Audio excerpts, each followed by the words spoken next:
As long as he can remember, Brandon Wechsler has dreamed of playing basketball. Thanks to his coach and teammates, his dream finally came true. Brandon was diagnosed with muscular dystrophy at 8 years old and hasn't walked since he was 10 and a half. He gets around in a motorized wheelchair and can't raise his arms. But in Pinnacle's final home game against Sandra Day O'Connor, Brandon was out on the floor for the opening tip, part of the Pioneers' starting five.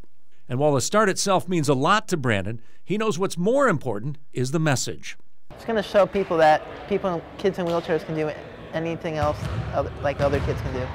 Brandon's a senior at Pinnacle High and has been the basketball manager since he was a freshman. According to senior guard Drew Bender, who's been with Brandon every step of the way, Brandon's courage and attitude help motivate the team through tough times.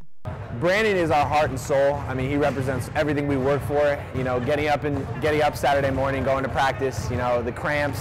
This is one of those things, well, what would Brandon do? Brandon fight through it. So, I mean, he gives us kind of a motor and a heart, and he's just a great role model for us all. This whole experience has clearly had a positive effect on Brandon, his teammates, and the entire school. But his father, Len, has a hard time finding the words to describe just what it means to him. I can't tell you how proud I am of him, but I'm just so thankful that people are recognizing him for what he is.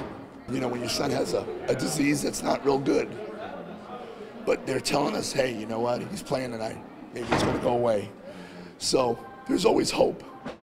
The atmosphere in the Pinnacle High School gym is electric, filled with signs and T-shirts, all supporting Brandon. The students even started a Twitter campaign, hoping to get Brandon on ESPN's Sports Center. But if there's one message to take away from Brandon's story, it can be found on the back of the T-shirts fans are wearing throughout the gym. The only disability in life is a bad attitude.